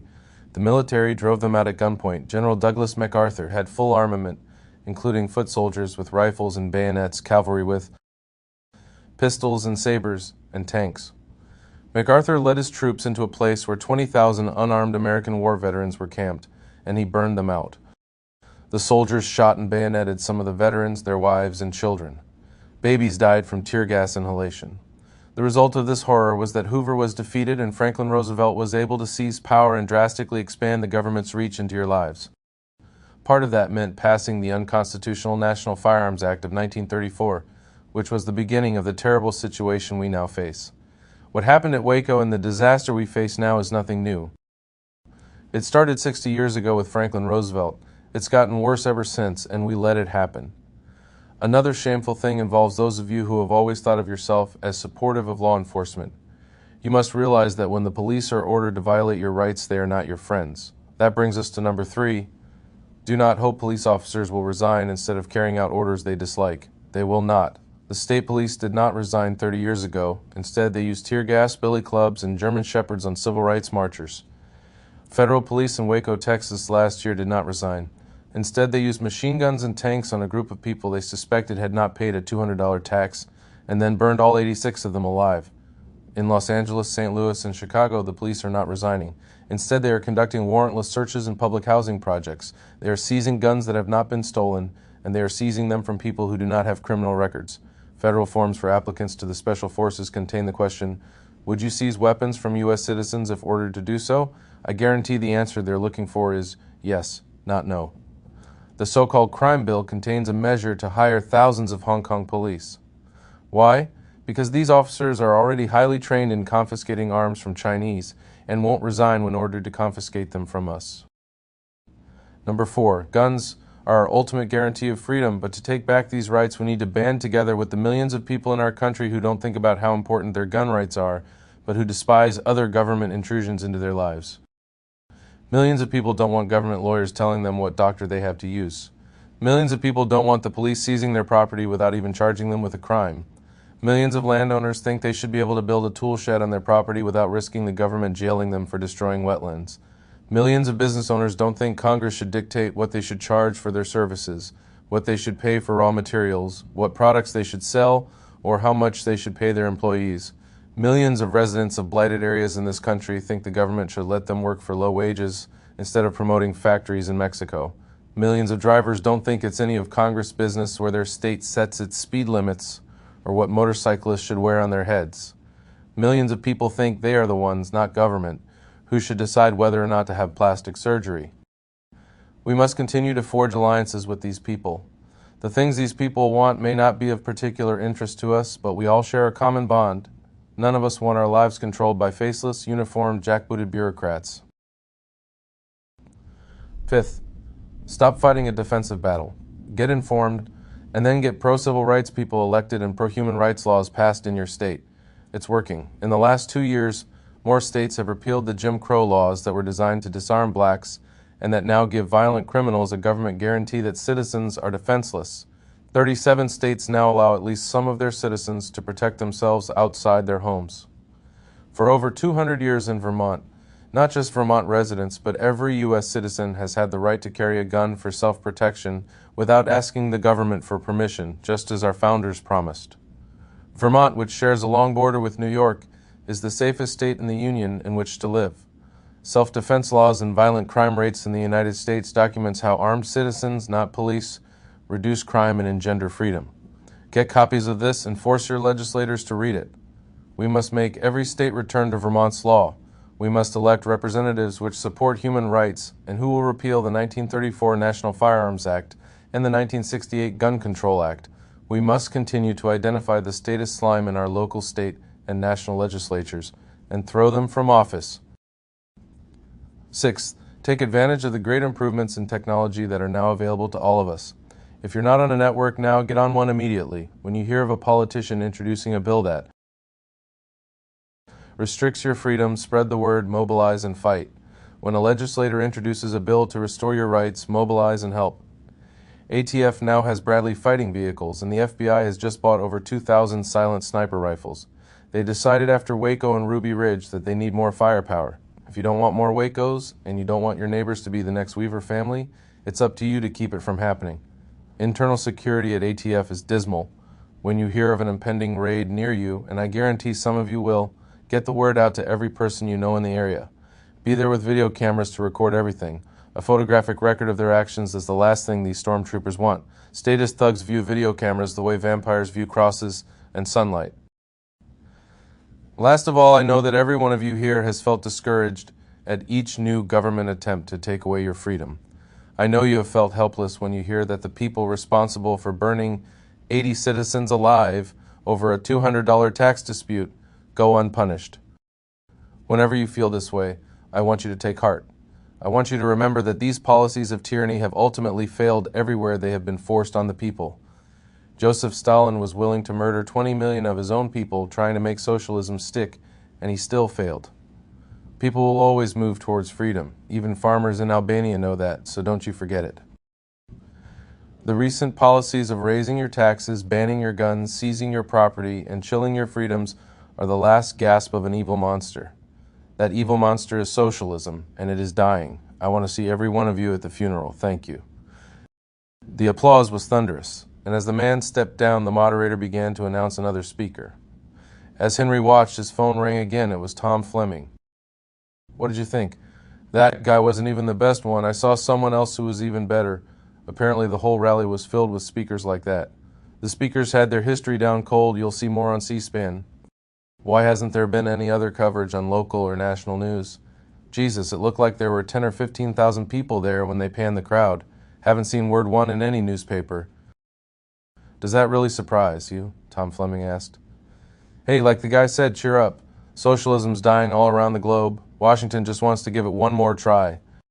They better hope it doesn't kill him first, Henry said before hanging up the phone. May 12, 1995. What are all these highway patrol guys doing here in the Capitol? Cindy Caswell asked. Are they all here to lobby against our bill? Cindy had just arrived in the cafeteria of the state Capitol building in Jefferson City. It was the last day of the 1995 Missouri legislative session, and once again a final vote on the concealed carry measure was imminent. Hi, Cindy, one of the group said in greeting. You didn't hear? Senate Majority Leader claims his life was threatened. Highway patrol's here to protect him. The legislators are all in a dither. Everyone there knew the Senate Majority Leader was adamantly opposed to anyone other than the police and himself carrying guns for protection. He owned a security firm in the ghetto, and a concealed carry law would be bad for his business. Why does everybody look so bummed out? Cindy asks. Don't we still have the votes? Yeah, but it may not come up now. The senator is claiming the death threat came from his biggest fundraiser about concealed carry. What? Word is the governor promised him the moon to do it. Yeah, another person interjected. Everyone knows his district's just a breeding ground for the prison system, and that's the way he wants it to stay. His business employs all those cops that get suspended from the St. Louis Police Department for shaking down motorists. We're trying to figure out what our next move here is, a big man with a full beard explained. His name was Arthur Betterson, and he was the owner of a medical instruments manufacturing company located in St. Louis. Betterson's nickname was B.I., a moniker he had acquired in college, and which stood for bad influence. Those who had met him in the mid-1980s had thought that it was a takeoff on Bad Attitude Baracus, the character on the television program The A-Team, but Betterson's sobriquet actually predated the show by almost a decade. So what are we going to do? Cindy asked. Damned if I know. The concealed carry bill in the 1995 session had originated in the Senate, where it had passed overwhelmingly. In the years since the 1994 vote, when the governor's stalling tactics had prevented the measure from becoming law, 4 more states had passed concealed carry legislation, bringing the total to 41. The mood of the country was strongly in favor of individual rights, and former Texas Governor Ann Richards' November 1994 defeat was widely attributed to the fact that she had vetoed concealed carry in Texas the year before. Her challenger, former President George Bush's son, had successfully campaigned with the pledge that as soon as a concealed carry bill hit his desk, he would sign it. Missouri remained one of only 9 states which absolutely prohibited honest adults from protecting themselves outside their homes, and this state of affairs was due to the singular efforts of Governor Ken Flanagan. After passing in the Senate, the 1995 Missouri bill had gone to the House, where it had been amended and then passed by a 3-to-1 margin, just as it had in the 3 previous years. Now the bill was back in the Senate for a final vote. The death threat claim had been a surprise for everyone. The leaders of the various grassroots organizations were gathered around a large table in the Capitol cafeteria, trying to determine their next move. The governor will do anything in his power to keep our bill from hitting his desk, said the president of the Kansas City Cab Drivers Union. He knows if he vetoes it, he's out, just like in Texas. Somebody's pointed that out to him? Only about 10 of his big money supporters, Arthur B.I. Betterson answered. He's trying to get a deal cut where the conference committee will stick a public referendum on it and send it to a statewide vote. That way it bypasses his desk. I thought we had the votes to override a veto, Cindy said. We do. That's why Flanagan's pissing blood, explained the president of the St. Louis County Realtors Association. He promised Todd Barnes and Donnie Rivetts the same prison if they voted to send the bill to referendum, and then we stripped that measure off in the House. Man, I'd hate to fight the smear campaign they'd fund with public money on a referendum deal, another man said. He was referring to the letter the Missouri Police Chiefs Association had sent out the week before. The MPCA letter claimed the supporters of the concealed carry bill in Missouri were in league with the people who had blown up the federal building in Oklahoma City. Civil rights are not subject to a majority vote, Thomas J. Fleming pointed out. I think someone should explain that to the governor. Yeah, Arthur Betterson said.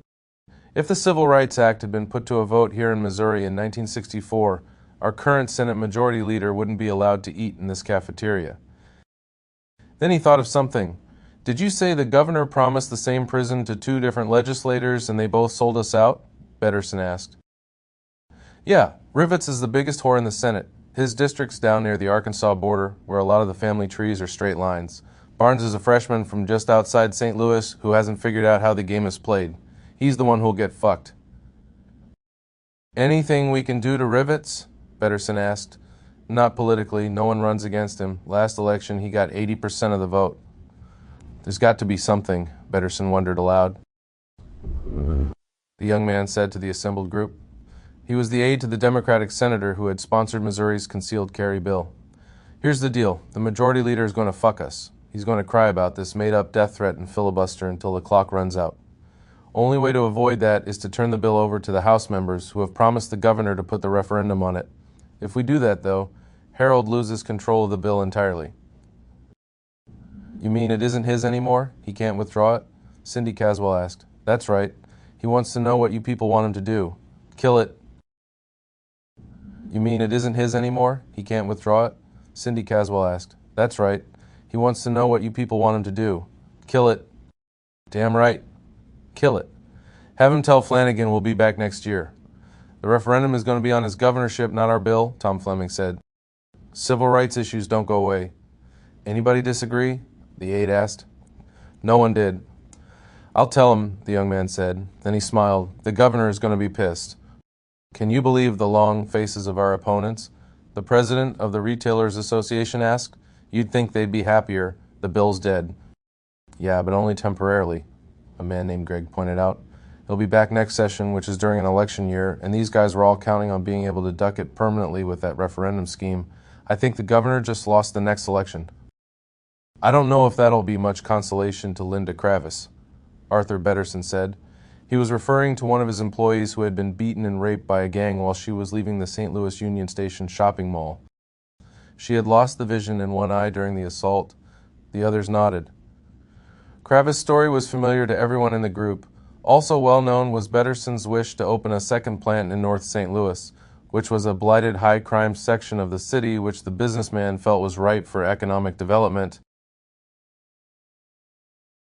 Arthur Betterson refused to go ahead with his plans until he could be assured that all of his workers could legally protect themselves while traveling to and from their place of employment. B.I., you've just pointed out the thing that's always bothered me the most about this whole throw thobums out process, Thomas J. Fleming said. How so?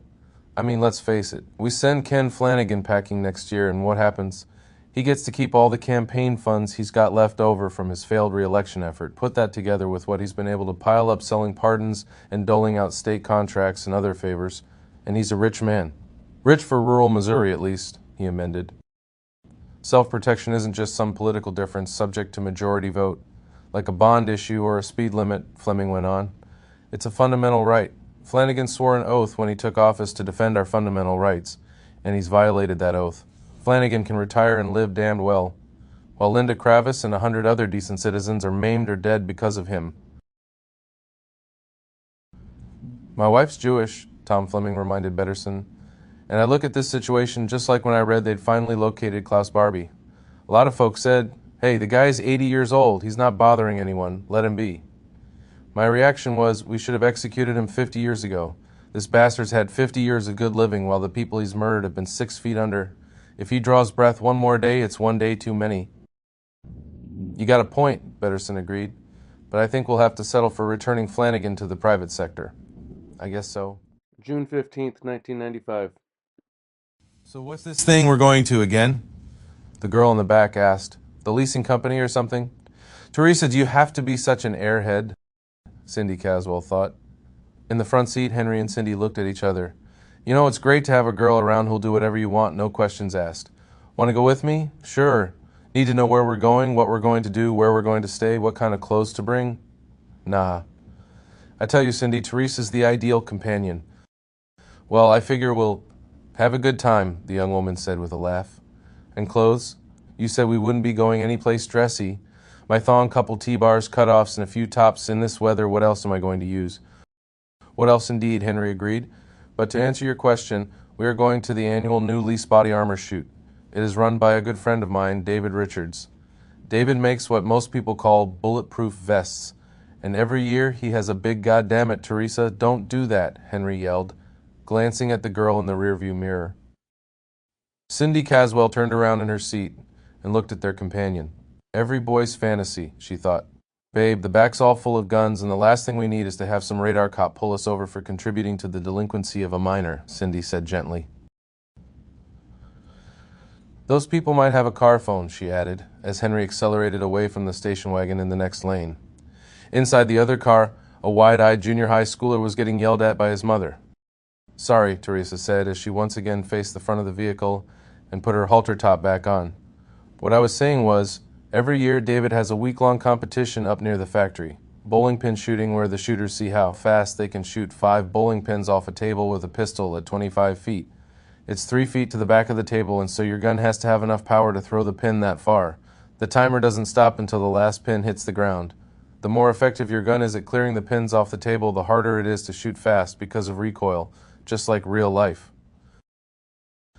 I've been practicing at Henry's place for the 9M&M event, Cindy said. That's a newer class where they put up 9 pins instead of 5, but only a foot from the back of the table because the guns hold more cartridges, but they aren't as powerful as a 357, 44, 45. She's pretty good, Henry admitted to Teresa. David has a bunch of other competitions to enter, 2-person teams, a shotgun event, and the book depository shoot. What the hell is that? David set up a mock-up of the Texas School book depository window up on a hill, with a couple old convertibles, some department store mannequins, and an armored tractor with a long cable to pull the vehicle at the right speed through a clearing. You have to use a 6.5 Carcana with a 4-power Tasco scope from 1962. The idea is to see if anyone can duplicate what Oswald is alleged to have done, because a lot of people have said it's impossible. This Richards guy sounds like a piece of work, Teresa said with a laugh. So what did you two invite me along for, kinky sex after all the shooting's done for the day? Basically, yeah, Cindy Caswell admitted. I could go for that, Teresa said agreeably. June 16th, 1995. Shooters ready, guns on the rail, timers ready. David Richards shouted from the announcer's stand. Then he fired a blank pistol in the air. At the sound of the shot, the 3 timers pressed the buttons on their electronic stopwatches.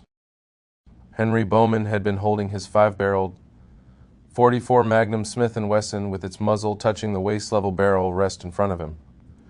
When he heard Richards' muzzle blast, he swung his gun up into firing position, locked into the Weaver stance, and began to shoot pins off the table 25 feet away. The bowling pins flew 8 feet off the back of the table before landing on the ground. Big splinters blew out the backs of the pins as they flew through the air. The 5th pin split in 2 as it bounced in the dirt. He slowed down a tiny bit, Cindy Caswell thought, as Henry removed the 5 empties and the single loaded round from his revolver. 401. 402. 401. 4.1 it is, David Richards announced for the official scorer, throwing out the odd time of the 3. There were 7 separate ranges set up with tables of pins to shoot. 5 of the tables had a single worker with a stopwatch at each. 1 table used 2 timers. David Richards stood on a platform that overlooked the table reserved for the fastest guns. The better the shooter, the more timers Richards put on him. A couple of the fastest shooters would have 5 watches on them by the final round. That's a 4.0 average for the string, the scorer called out. Nice shooting, Henry, Richards said as Henry Bowman stepped off the line. Maybe I'll develop a Magnum event. Then Richards went to check the schedule. This is really fan here, Cindy Caswell thought as she looked around at all the shooters. A number of the competitors were women, and that had surprised her. Congratulations, Teresa said as Henry walked up to where she and Cindy were standing. That's the fastest I've seen.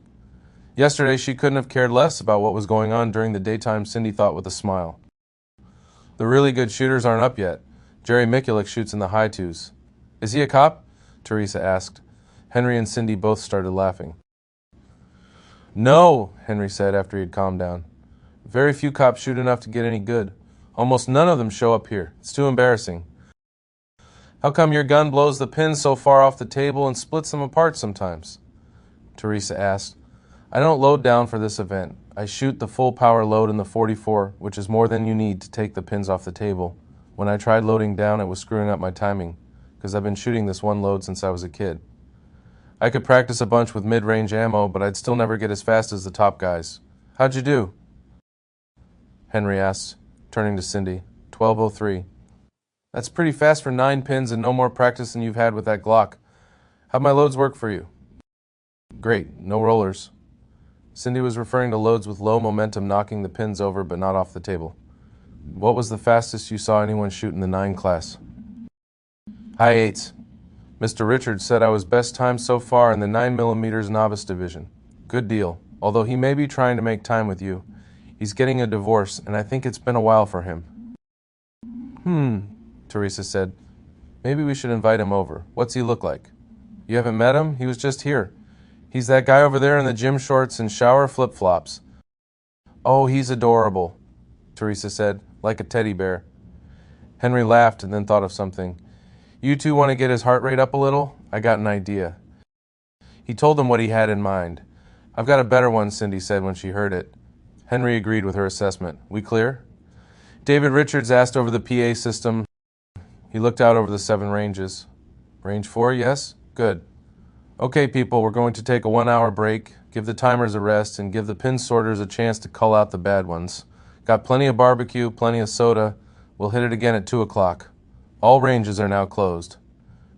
Richards put down the microphone, switched off the amplifier, and used his cap to fan himself. The midday sun was warm from Michigan, and he had been going nonstop for almost 4 hours.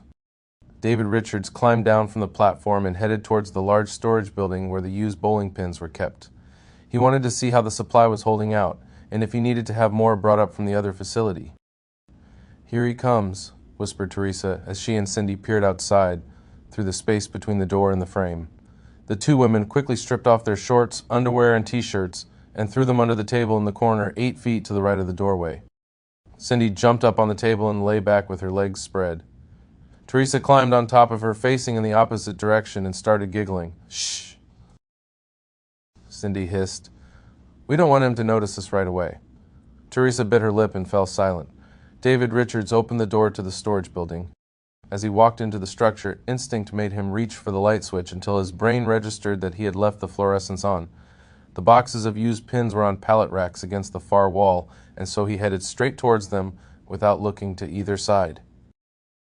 David Richards was just about to pull down one of the boxes when he heard a sharp intake of breath behind him, to his right, and so he turned around. "Oh," said Teresa, rising up to a kneeling position and bringing her hand up to her mouth in a gesture of surprise. Oh, this is so... Listen, I know we shouldn't be in here, but we weren't going to steal anything, I promise. Like he could possibly think."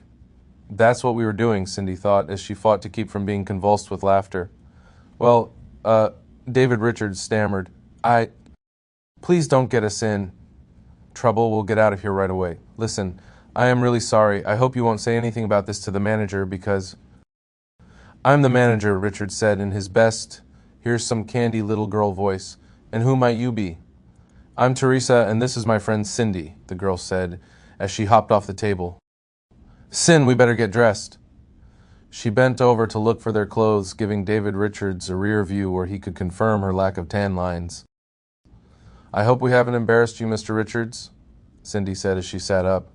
"We meant no harm. We were just in the mood." "Oh, sure," Richards said to her, trying to sound as if this sort of thing happened regularly between rounds at the new lease shoots. "That's fine. I'm glad the building was unlocked, haha. No harm done whatso..." He stopped in mid-sentence as he recognized Cindy's face. "You're Henry Bowman's girlfriend." "Well, yeah," Teresa said, but Cindy knew him first, so she shrugged as she left the sentence unfinished. "Now we've got him completely confused," Cindy Caswell thought with a smile.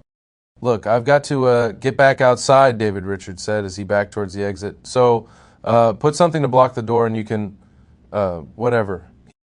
He closed the door behind him as he left. The two women hurried to the door after he had closed it and waited for half a minute. Then they peeked through the crack.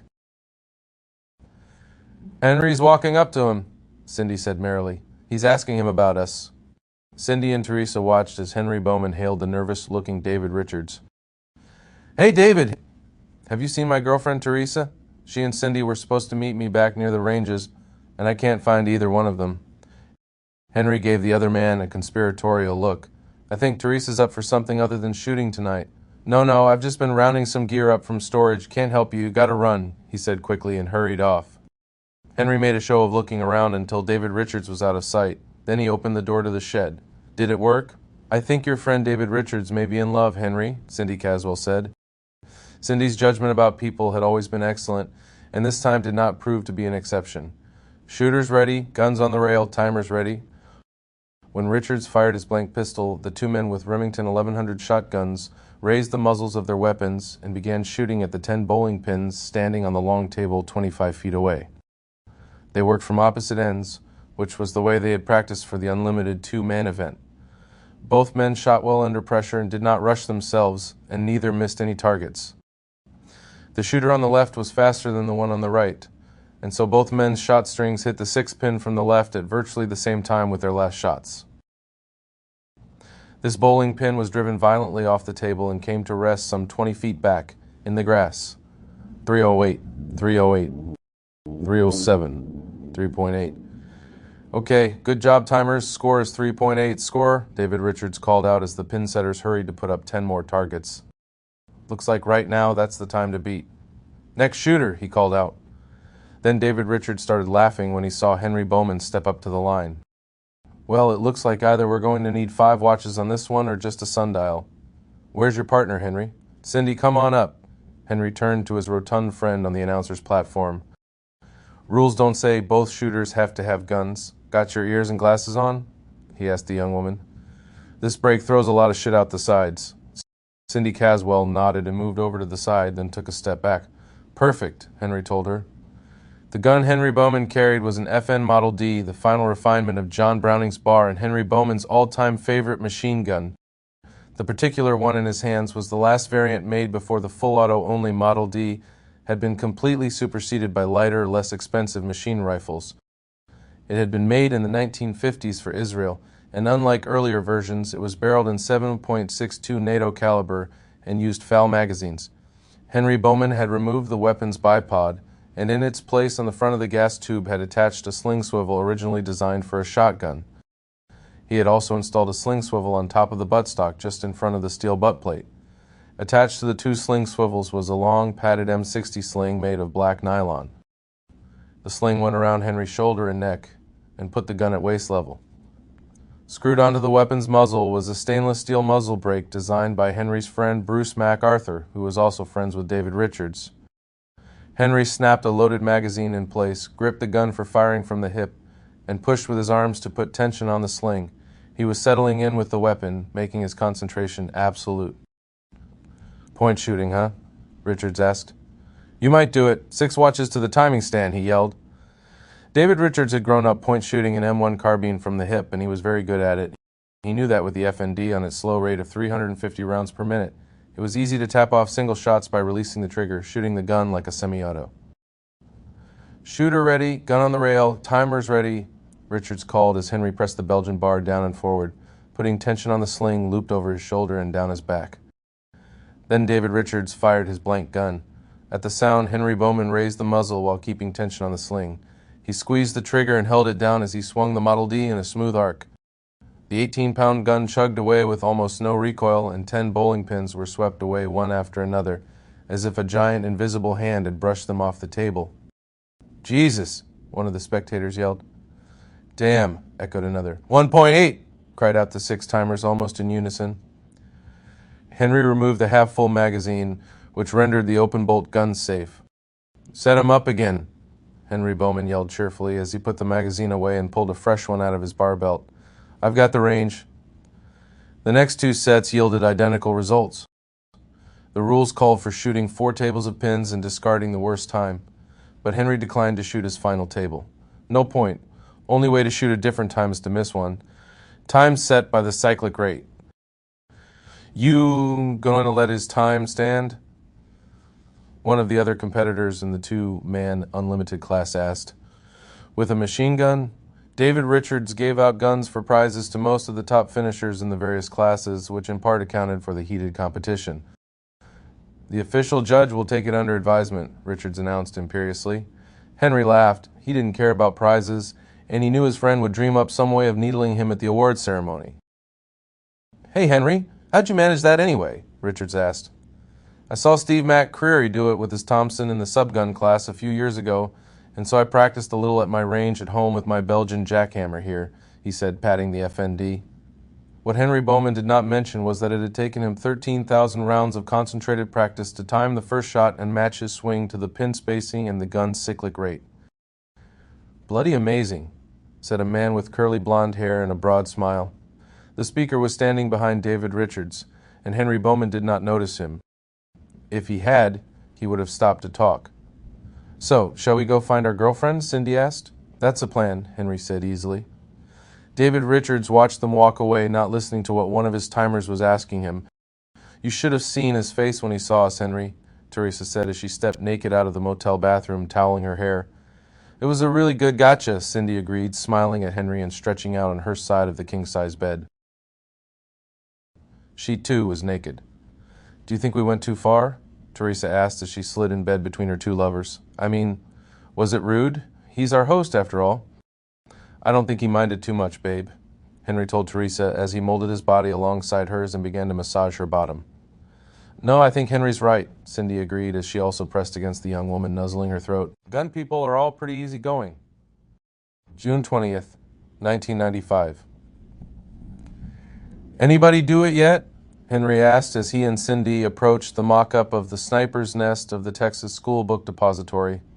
It was the last day of the new lease shoot, and the awards banquet was that evening.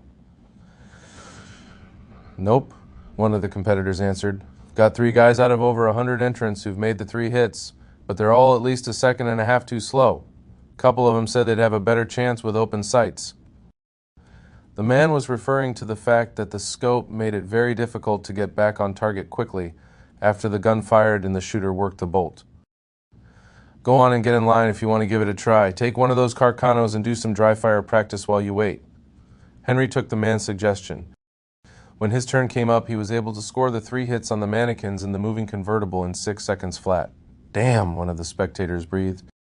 With a borrowed junker. I seen that guy shoot before, another said. He can beat yourn with his and his'n with yourn. Looks like you're the second fastest so far, the scorekeeper told Henry when he finished. Only 1.42 slow, you win a bottle of Coke. That's David's prize for anyone that scores all 3 hits. Cindy looked puzzled, and Henry explained the joke.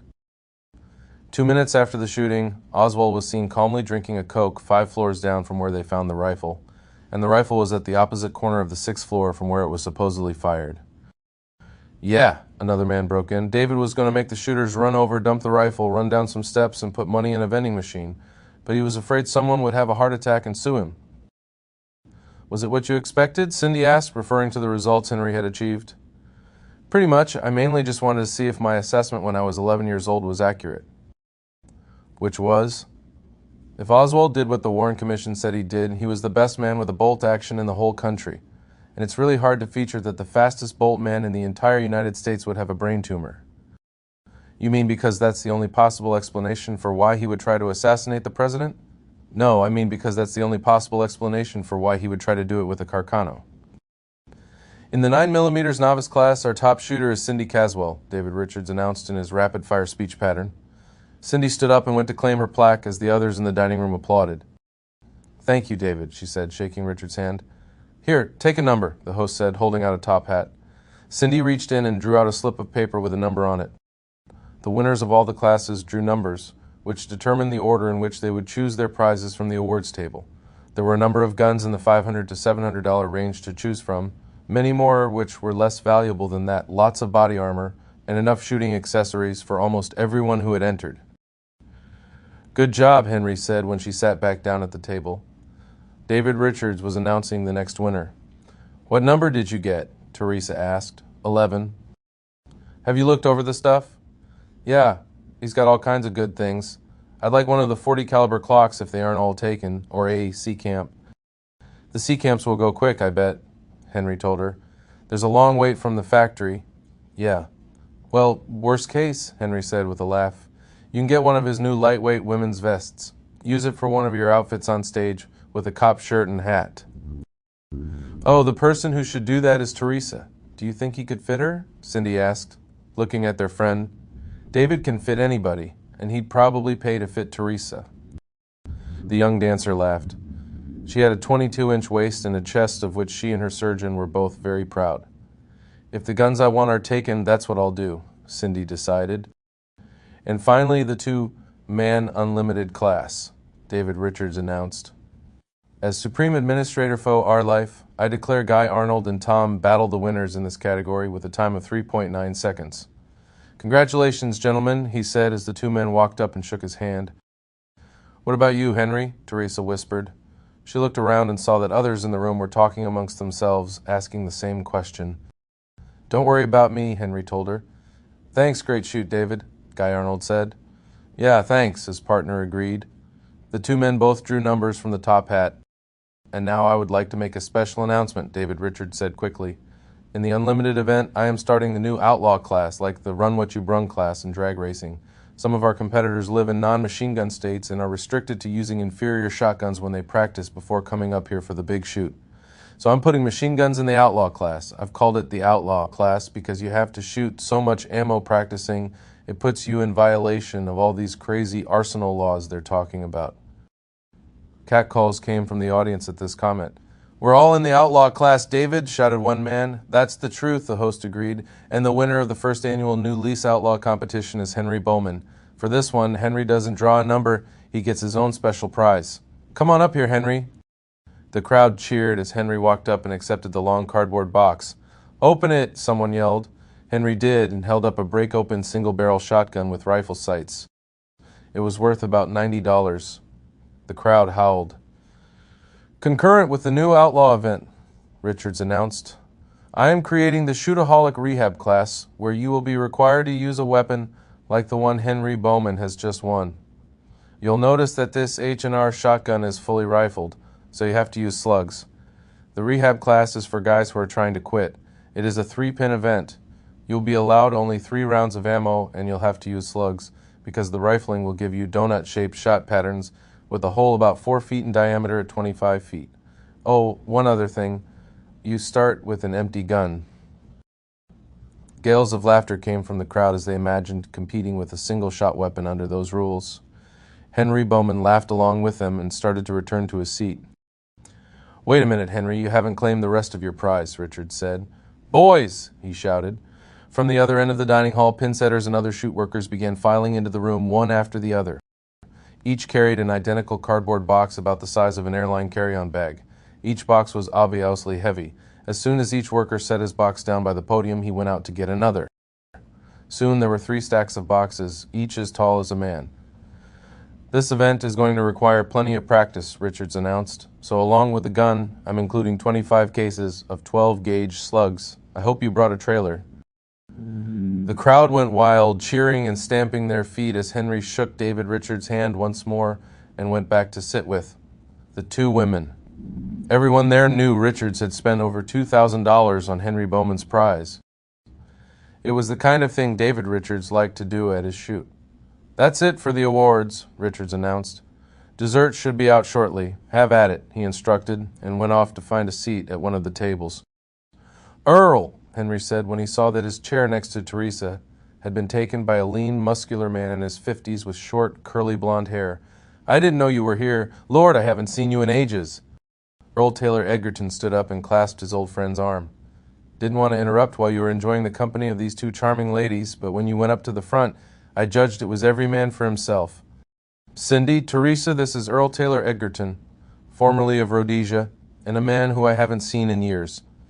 Are you the man who teaches those classes about guarding against terrorism and assassination attempts? Cindy asked. Yes, that's how Henry and I met, actually, years ago. It slacked off a bit in the last few years, he admitted, pronouncing it lost. Though business has picked up again of late, he added with a meaningful look. Will you excuse me for a moment? Teresa asked.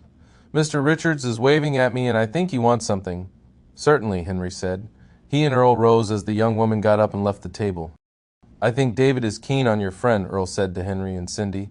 Both of them started laughing when they heard this. Then Henry turned serious. Earl, before we get talking about other stuff, what's your read on this Oklahoma City thing? I've used more explosives than most people, and there's a lot of things that don't look right to me, but I'm no authority on blowing up urban targets with improvised charges. Everybody's been talking about it ever since it happened, but I haven't heard an opinion from a real expert. What do you think? It's interesting you should be skeptical, Henry, Earl Taylor Edgerton said. There are a number of things which don't sit right in my mind as well. I can say this with authority. If Mr. M. Sive did in Europe what he is alleged to have done here, he would be hailed by every newspaper and magazine on the continent as an absolute master bomber. Why? Cindy asked. For one, because of his faultless construction of an improvised shaped charge on such a grand scale. The blast in Oklahoma City was a directional one. A car bomb sitting in an open area normally radiates its force equally all round. However, in Oklahoma, the devastation directed towards the federal building far exceeded the damage on the other side of the bomb.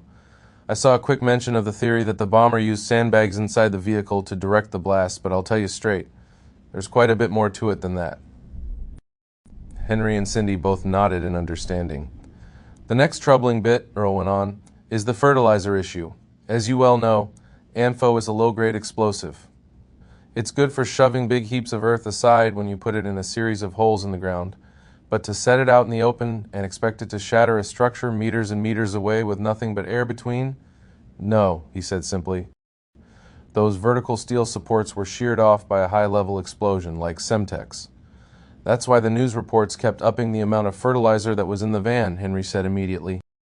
It started out as a 1,000-pound bomb, then 1,500, then 25. I think they've leveled off at 5,000 pounds now. And that provokes another major issue. The 5,000 pounds had to be in a number of smaller containers. It wasn't 2.5 tons poured into the van like so much oatmeal. Say our master bomber built compartments holding 500 pounds each, which would be a feat in itself. It's not that bloody easy to get 10 large quantities of fertilizer to detonate simultaneously. Last month I read a theory that the ANFO was in 145-gallon buckets. No. It's virtually impossible to get good simultaneous detonation on 100 charges without top-quality commercial det cord or other high-level detonators that are harder to get than high-level explosives themselves. Could you improvise a bomb that would shear off the steel girders? Cindy asked. Perhaps. And again, this is where it would indicate that a master bomber had engineered this explosion. There are ingredients which can be added to the basic ANFO mixture to increase its shock, but I don't know if I could create such a result as we saw in Oklahoma. Not with ANFO as the base. If M.R. McVeigh accomplished such a feat, he is a genius with explosives. It's just like what Henry was saying today at the Oswald shoot, Cindy Caswell said. Earl Taylor Edgerton nodded in agreement, and a reflective look came over his face. You know, in 1969, I believe it was, a group of 8 young people blew up the U.S. Army Mathematics Laboratory at the University of Wisconsin.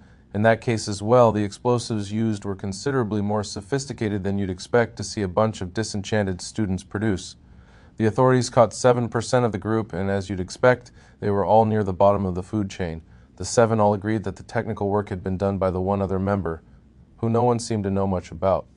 The FBI found a false birth certificate, as I recall, and other identification that led nowhere. What's so funny? Earl asked. You reminded me of something, that's all, Henry said, thinking about the stack of alternate ID, addresses, and credit cards he'd acquired in his college days by scouring cemeteries. It's nothing, go on. They never did find him, the Rhodesian continued, but now it's assumed he was an agent provocateur. Your government did those kinds of things back in those days. I'd forgotten all about that math lab until just now. That's not the only historic precedent, Henry said. Hitler's men burned the Reichstag to make it look like they had more opposition and justify violent retaliation. That worked like a charm.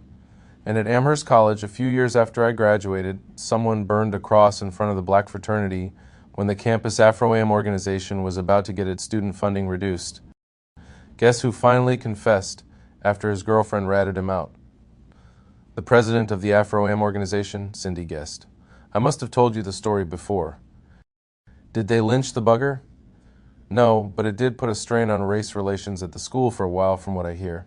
Anyway, I think it does look a little suspicious that our master bomber picks a federal building with a daycare center in it and that the ATF people were all conveniently out of the building when the bomb blew up. What? Cindy asked. I hadn't heard that. Yeah, they were all off at a conference somewhere out of town. Office was empty. Then, of course, there's this master bomber's so-called flight from the scene. He drives away speeding in a car with no license plate. He's wearing a shoulder holster with a Glock in it on top of a t-shirt, which is another big red flag. And when a cop stops him after he's just killed 100 people, does he blast him and leave? No. He lets the cop arrest him. Not for the gun, he had a carry permit for that. For a pocket knife. That was the concealed weapon charge. You can't be serious, Earl Taylor Edgerton said, astonished. Yep, so they got in a dig at the few states that are still trying to get carry laws too. Oh my God, the Oklahoma bomber was carrying a gun, and it was legal. How awful. Governor Flanagan in Missouri was rubbing his hands together. You think it was the ATF that did it, Henry? Cindy asked. I don't have a clue, but it seems hard to feature a lot of those guys being in on it. Someone would rat out the rest of the group. I confess that my first reaction, when I heard what had happened and at ATF was out of the building, was that it was an accident. An accident? Earl and Cindy both asked, not understanding.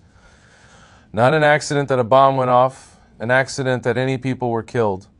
That's why I wanted to ask you about the explosives end of it, Earl. I mean, I wouldn't think a bomb out in a parking lot would make a big building collapse, would you? I'd think you'd need to get the truck inside, like in a basement parking garage. See, my first thought was that maybe a couple of individual agents were scared of losing their jobs, what with the upcoming hearings on ATF, Waco, and Ruby Ridge. So they go stick a bomb in a van out in the middle of the parking lot on the Waco anniversary, figuring they'll break a bunch of windows, scare the shit out of everybody, and shift attention towards the militias and the gun guys, and away from ninja-suited tax agents with machine guns. Except that it's a government building in a democratic state, and when it was built, the contractor gave the governor a big kickback, then left out a bunch of rebar and went real light on the mix. And instead of just having a bunch of windows break, the whole building fell down. Hell, in Chicago, back when I was 19 or 20, a whole highway collapsed for that reason. Had 1/4 as many reinforcements in it as the print said it had. As I said, I didn't have any expertise on the explosive end of things, so maybe that accident theory won't work. But I'm a big believer in history repeating itself. I've not seen your theory advanced in the press, Earl Taylor Edgerton said with a smile. Perhaps you should suggest it to the FBI. There's an idea, Henry said. TH is McVeigh person is keeping his mouth shut. From all the reports I've read, smartest thing he could do, Earl Taylor Edgerton declared. Henry shot Cindy a look, and she smiled almost imperceptibly, remembering. I wonder how he spends his time in prison, Cindy said. Suddenly the Rhodesian grinned. If our friend Henry here is right, Earl said to her, and history repeats itself, Mr. McVeigh has plenty to do. Why do you say that? Well, El, this McVeigh fellow is said to have been angry with the government he felt was oppressing him, so he allegedly set a bomb at a nerve center for government activities and blew it up, killed dozens of government employees, women, and children. After World War II, Menachem Begin led the Irgun Zvi Leumi guerrilla movement against the British government because the Brits were occupying Palestine. In 1947, Begin blew up the King David Hotel in Jerusalem, which was a center for British government operations. He too killed many dozens of people, army officers, wives, children, and hotel workers. So? Cindy asked. Henry smiled tightly because he saw where Earl was heading. So if history is our guide, Earl Taylor Edgerton said with raised eyebrows, then Mr. McVeigh is undoubtedly working on his acceptance speech for the Nobel Peace Prize. June 21st, 1995. Look, I'm really embarrassed, Cindy Caswell said as she reclined her seat back another few degrees. I didn't see this coming. Henry started laughing, took his hand off the steering wheel, and squeezed his friend's leg. Kiddo, it reminds me of the old joke about the guy whose wife dies, and he's just crying his eyes out at the funeral. His friend tells him to get a grip, and the guy says, no one to hold close and kiss and cuddle and make passionate love to, and oh God, I can't stand it. And the friend says, look, Harry, you're only 35, you're in great shape, and people really like you. I'm sure that sometime in the future, you'll find another woman, and you'll have all those things again. Buck up, man. And the guy looks at his friend and says, sure, but what am I going to do tonight? I still can't believe she's moving in with him without even going back home first, Cindy said. It's my fault. I never should have suggested that stupid joke. Hey, David looked happier this morning than I've ever seen him. Right now, he's probably got on his English horseman's outfit, is swatting Teresa's butt with his riding crop, and trying to figure out how to work the scene into the next new Lease body armor instructional video. So chill out. You'll pick up another player for us, right? He asked, looking over at Cindy. She turned her head, and then Cindy and Henry spoke in unison. Sure, but what are we going to do tonight?